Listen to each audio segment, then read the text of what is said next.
¿Cómo les va? Bienvenidos al canal El Depósito de la Fe.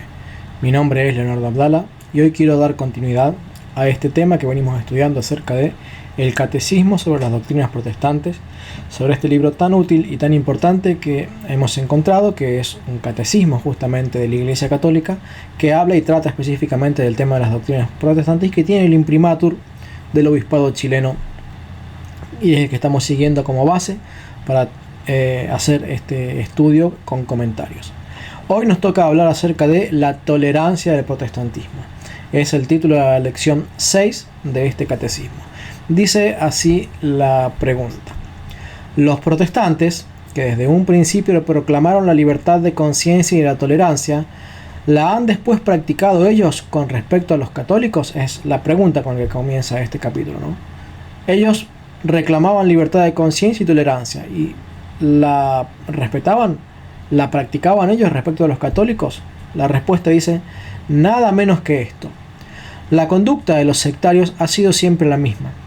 En un principio, cuando son débiles, invocan la libertad de conciencia, piden que se respete la convicción propia y si son reprimidos ponen el grito en el cielo contra la violencia que se les hace en lo que les es más caro en sus inocentes opiniones, inocentes entre comillas.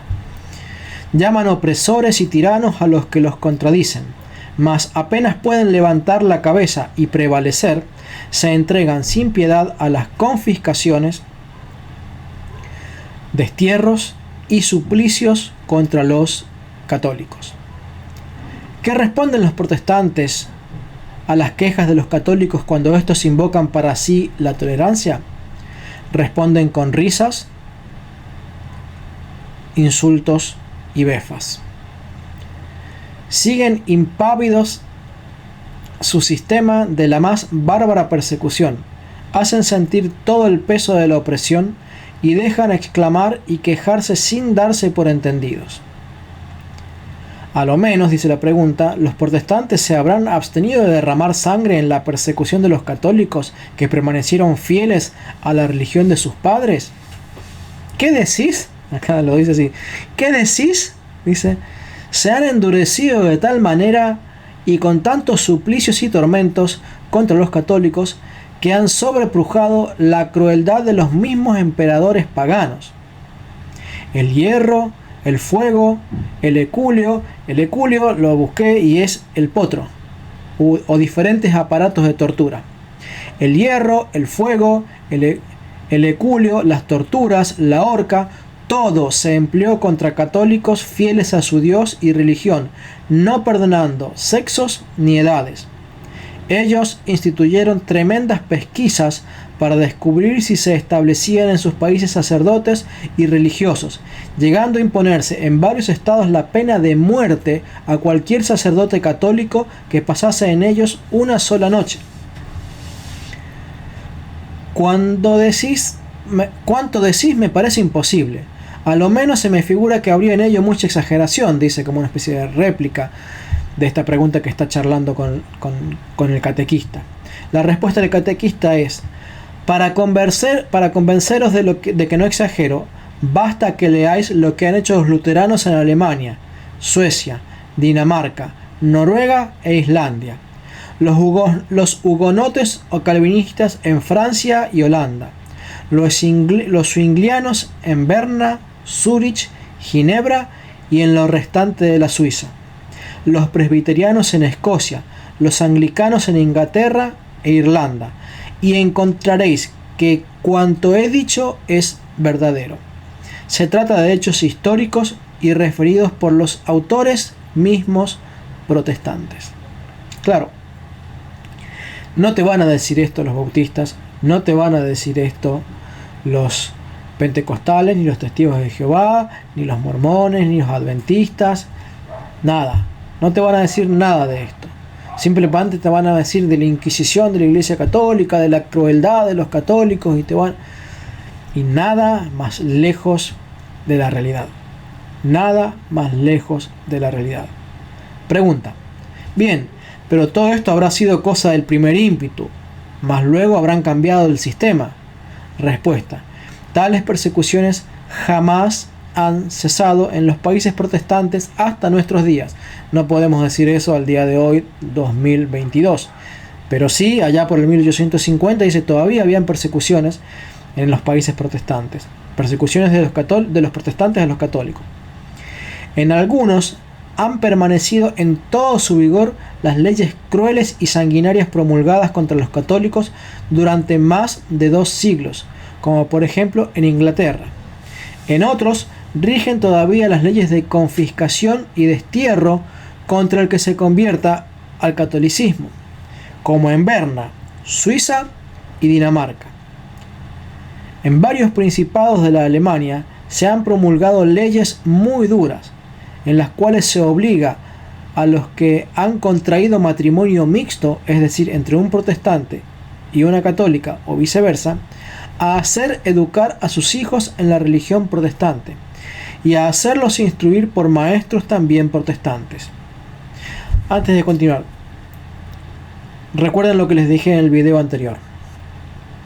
Los católicos impasivos clamarán luego cuando sea demasiado tarde. Aquí estos católicos que se casaron en matrimonios mixtos ahora tienen que ver con tristeza con que ellos quieren perseverar en sus doctrinas católicas, pero el Estado les obliga a perseverar en las doctrinas protestantes. Obliga a sus hijos y deben llorar y orar y orar y orar. Señor, te pido que mis hijos se eduquen en una escuela católica, o que permitas que sean educados en las doctrinas católicas. Y nada, fueron impasibles, fueron inactivos cuando debieron ser activos. No lucharon cuando debieron luchar, y ahora las consecuencias. El Estado le dio libertad excesiva al protestantismo, y el protestantismo comenzó a perseguir al catolicismo, y ahora ellos con tristeza veían cómo les obligaban a practicar la religión protestante. Dice, a hacer educar a sus hijos en la religión protestante y a hacerlos instruir por maestros también protestantes. Todo se pone por obra hasta el día de apartar a los católicos de su santa religión e impedir que ningún protestante se convierta al catolicismo. Eso es, según los protestantes, la predicación del Evangelio. Decretar por ley el error. ¿Los gobiernos protestantes no han disminuido mucho las persecuciones? Respuesta: las han disminuido en el sentido de que ahora ya no ahorcan ni descuartizan a los católicos, como hacían no hace mucho tiempo atrás, porque la índole de nuestro siglo no tolera ya tales barbaridades.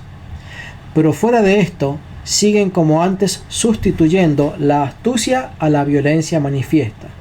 Si tal vez han hecho alguna concesión, esto ha sido por necesidad, porque así lo exigían combinaciones políticas, pero jamás espontáneamente. ¿Cómo así? ¿No han concedido por ventura muchos gobiernos protestantes la emancipación a los católicos, como suele decirse, con muchos los derechos civiles iguales a los que disfrutan los sectarios de su doctrina? Sí, dice, lo han hecho, pero por motivos que acabo de expresar. Y sin embargo, de la tal emancipación y de toda igualdad de derechos civiles, los católicos nunca disfrutan de una verdadera libertad bajo un gobierno protestante. Estos siempre ponen trabas y cortapisas a los obispos, párrocos y demás eclesiásticos en el ejercicio de su ministerio. Los destinos y cargos públicos casi son patrimonio exclusivo de los protestantes. Confían la instrucción a maestros de su secta. Procuran que las elecciones para las cámaras y en los puntos donde rige el sistema constitucional nunca queden en favor de los católicos. En una palabra, continuamente cometen con estos 1000 vejaciones de toda clase. Y es interesante en esta época en donde aquí en la Argentina seguimos con detenimiento lo que ocurre en las elecciones de España o en las elecciones de Estados Unidos o de México o de Chile, en donde los medios de comunicación nos permiten enterarnos de cómo y quiénes y qué clase de gobernantes son los que se están promulgando. Cuando eran gobernantes católicos, muy a pesar de los protestantes, y cuando digo buenos gobernantes católicos, no existía las banderitas de colores, no existía el feminismo, el aborto y toda esa clase de ideologías. ¿Por qué? Porque la Iglesia Católica ejercía su influencia frenando, como hemos visto en el video anterior, frenando esa clase de impiedades. Ahora, en los países en los que el protestantismo ha ganado terreno y ha colocado personas en los gobiernos, salvo contadas excepciones, ¿sí? Salvo contadas excepciones, ¿sí? Esos gobernantes o diputados o lo que fuera que eran protestantes comenzaron a atacar a la Iglesia Católica, y es directa la relación entre el debilitamiento de la fe católica entre los gobernantes y el crecimiento masivo de la impiedad y toda clase de ideologías entre el pueblo, porque Dios no puede operar con poder por medio de las herejías. Y cuando las herejías y el pensamiento herético sube a los gobiernos, entonces es cuando la impiedad baja hacia el pueblo. Pero en los países en los que han sido tradicionalmente católicos y la fe católica se ha impuesto como la fe que educa al pueblo, entonces la moral de ese pueblo ha sido altísima desde el principio y en todo momento, porque se eleva la moral del pueblo, porque simple y sencillamente la moral de la Iglesia Católica, cuando ésta es correctamente enseñada, es enormemente superior y mucho más perfecta que la moral de los protestantes. Y además, como si fuera poco, la moral católica y la Iglesia Católica es la única que enseñan por medio del poder del Espíritu Santo y no por medio de tácticas humanas como hacen los protestantes. Pregunta: pero los particulares bien se portarán de otro modo con respecto a los católicos, es decir, los laicos, no solamente hablando de los gobernantes, ¿no?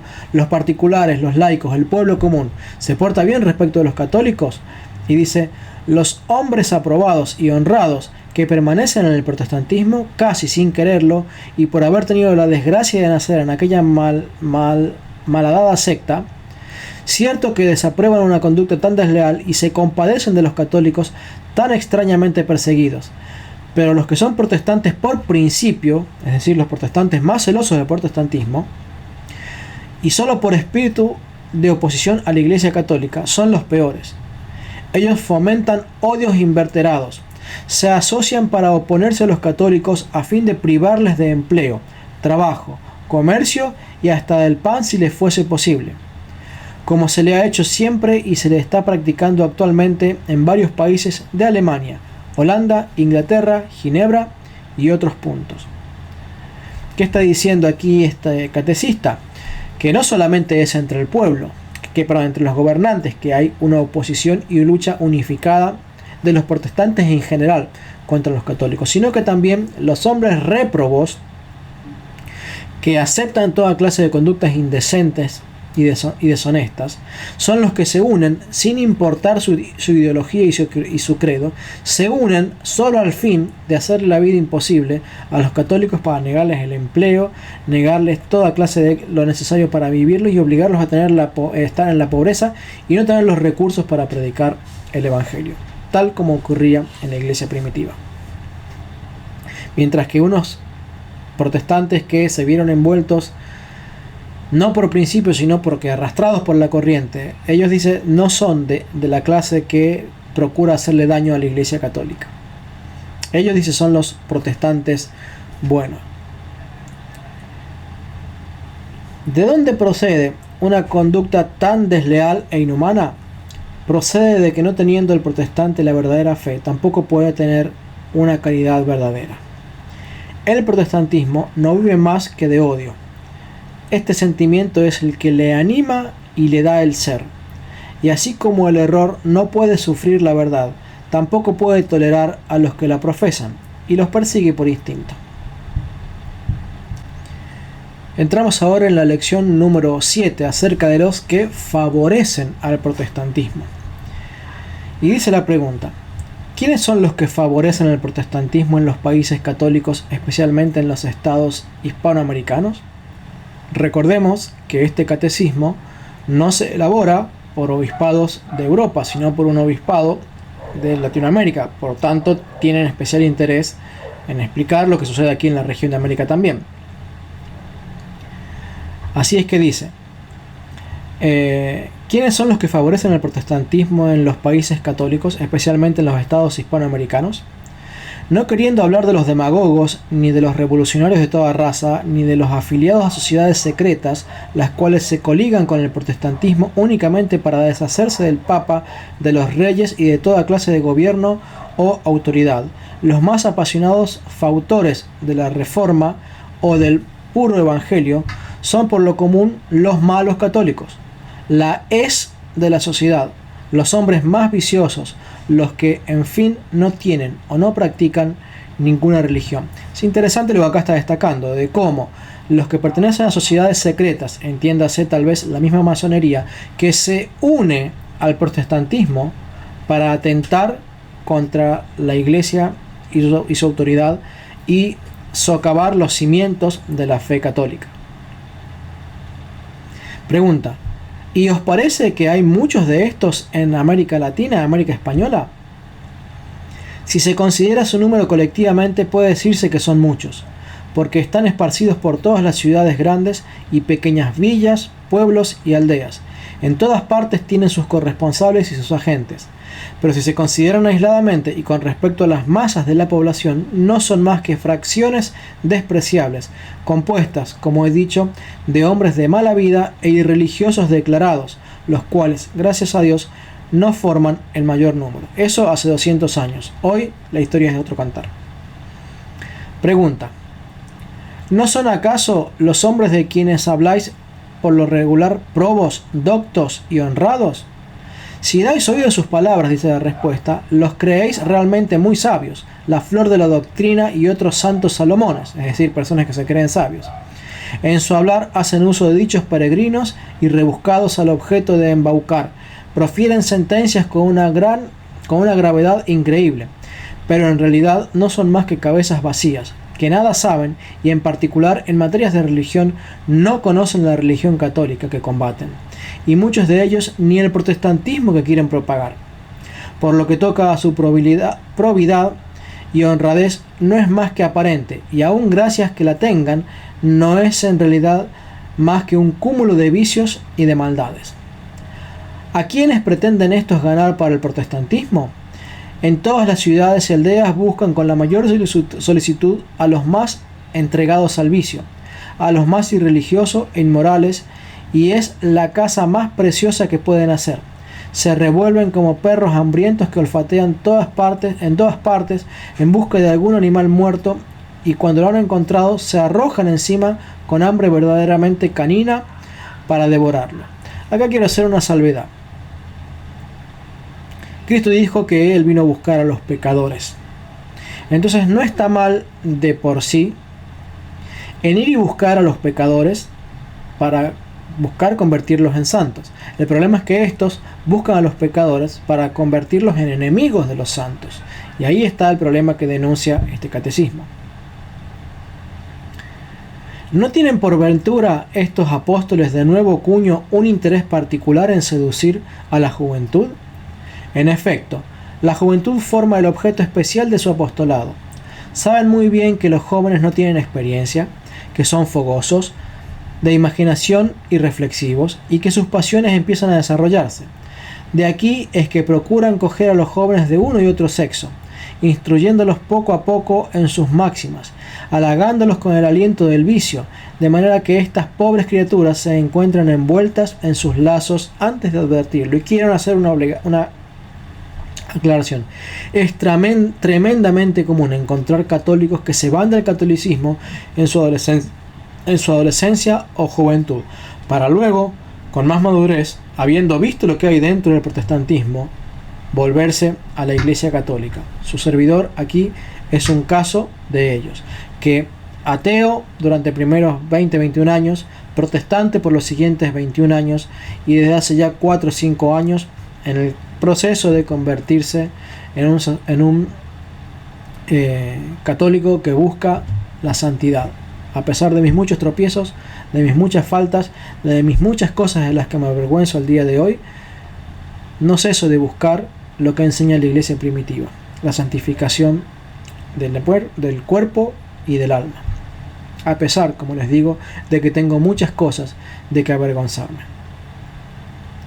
Soy un pecador, miserable de mí, como dijera el apóstol Pablo. ¿Quién me librará de este cuerpo de muerte?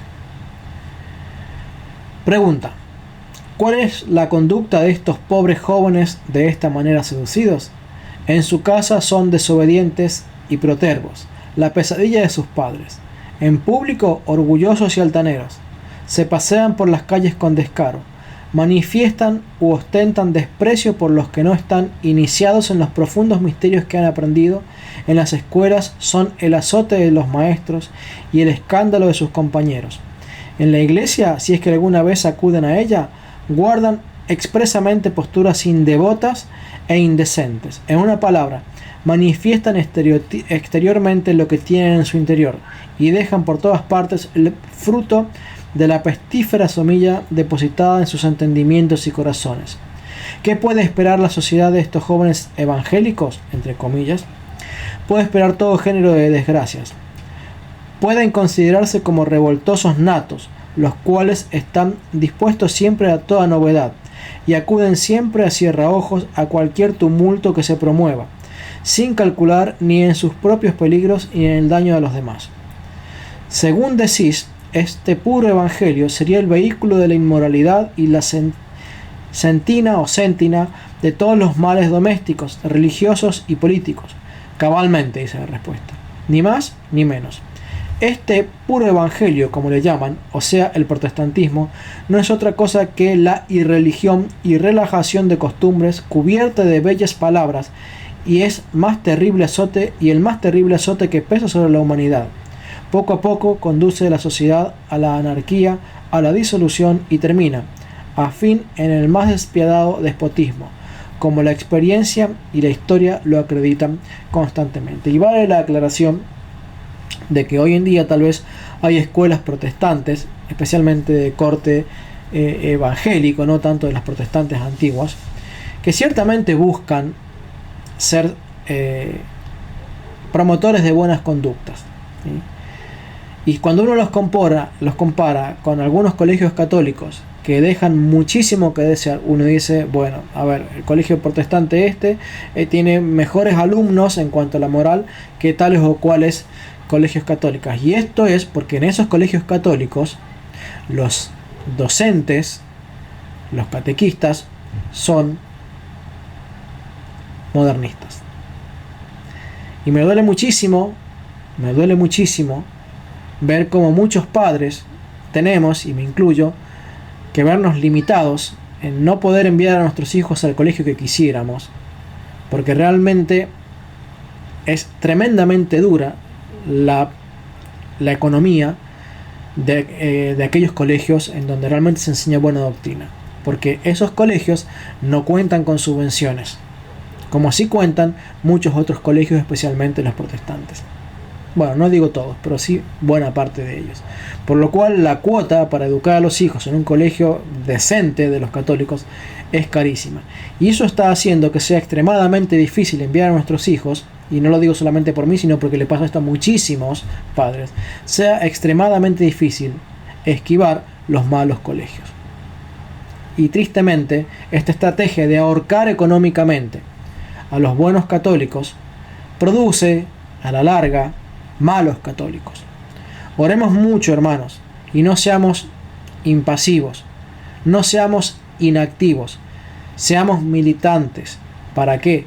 Para evitar que a futuro terminemos gimiendo, pero cuando ya sea demasiado tarde. Dejo aquí este video. Por favor, si crees que esto es útil para los hermanos católicos y para los protestantes, deja tu like, comparte el video, suscríbete, considera unirte al canal si así lo consideras y colaborar económicamente con él. No te olvides, hermano, por favor, ora por nosotros. Somos polvo, somos pecadores. Yo soy un ser humano que comete errores y necesito en mi vida permanecer firme, santificarme aún más. Por eso ruego por sus oraciones, para tener el valor y la santidad para poder hacer este apostolado.